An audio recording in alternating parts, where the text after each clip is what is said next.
We have all been there. It is Sunday night.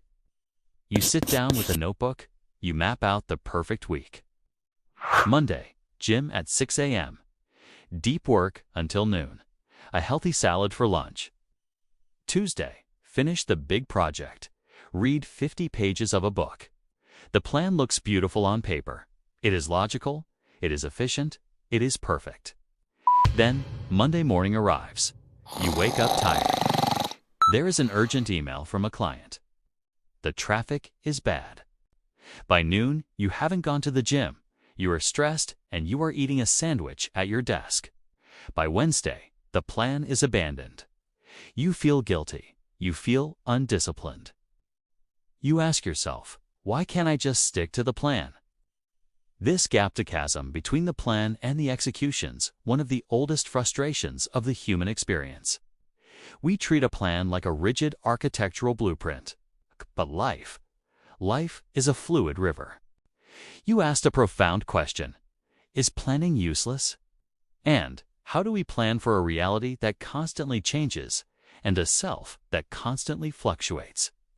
To answer this, we must fundamentally shift our understanding of what a plan actually is. We need to move from static planning to dynamic navigation. Let us turn to the masters of wisdom, Socrates, Buddha, Confucius, and Jesus, to rebuild our relationship with the future. First, let us look at the illusion of prediction with Socrates. Why do plans fail? Because a plan is, by definition, a prediction, and human beings are terrible at predicting the future. We assume that the me of Wednesday will have the same energy and motivation as the me of Sunday night. We assume the world will stand still while we execute our list. Socrates, the wisest man in Athens, admitted, "I know that I know nothing." He teaches us intellectual humility. A rigid plan is an act of arrogance. It says, "I know exactly how this week will go." A Socratic plan is a hypothesis.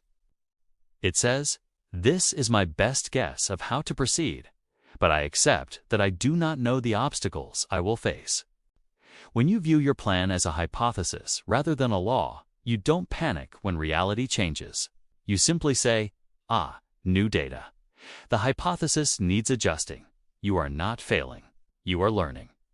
But if reality is chaos, do we need a plan at all? Here, we turn to Confucius. Confucius lived in a chaotic time of warring states. He did not say, give up. He said, establish ritual structure. Imagine water.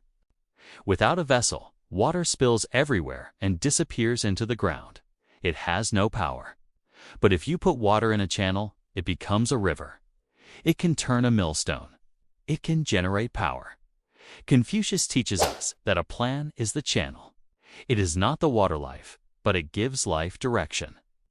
We need a structure, a routine, a schedule, a goal not to imprison us, but to prevent our energy from dissipating. So planning is not useless. It is the vessel that holds your intention.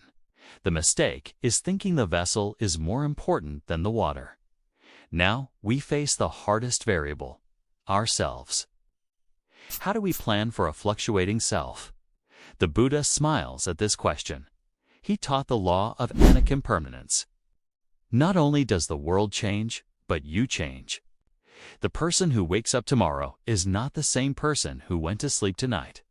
Your mood shifts, your energy cycles. The rigid planner fights this.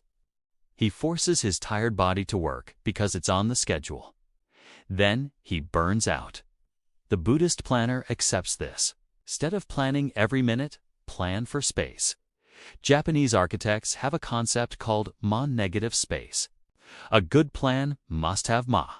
It must have buffer zones, must have emptiness. If you pack your jar full of rocks, you cannot add water. But if you leave space, the plan can breathe. When you plan, ask yourself, does this plan allow me to be human? Does it allow for a headache? Does it allow for a sudden burst of inspiration? A plan that breaks when you bend is a bad plan. A good plan is like bamboo, it sways in the wind, but it does not snap. Finally, you asked, how do we avoid constantly revising the plan? If we are always flexible, Do we ever get anywhere? This is where Jesus gives us the ultimate compass. He spoke of the kingdom of God as a supreme destination, a singular focus. Think of a ship crossing the ocean. The captain has a destination, the North Star. This never changes, but the waves change. The wind changes. If the wind blows east, the captain adjusts the sails. He tacks. He changes the immediate route. Is he changing the plan? Yes, the route is different. Is he changing the goal? No, the North Star is fixed. Jesus teaches us to have faith in the destination, but surrender the method. Give us this day our daily bread. Focus on the step right in front of you, the daily bread, while keeping your heart on the eternal goal. So, how do we combine this into a modern strategy? How do you plan for a changing reality without going crazy? 1. Separate the compass from the map. Your compass is your values and your ultimate goal. For example, I want to be a healthy person. This does not change. Your map is your daily schedule. For example, gym at 6 a.m. This can and should change. When you miss the gym because of a crisis, do not feel you have abandoned the compass. You just need a detour on the map. Maybe you walk home from work instead. The goal remains. The method adapts. 2. Plan for versions of you. Do not plan only for super you, the version of you that has infinite energy. Create a Plan A, ideal day, Plan B, normal day, and Plan C, survival mode. When you wake up sick or tired, don't try to force Plan A. Gracefully switch to Plan C. You are still executing a plan, just one adapted for the reality of your condition. This prevents the feeling of failure. 3.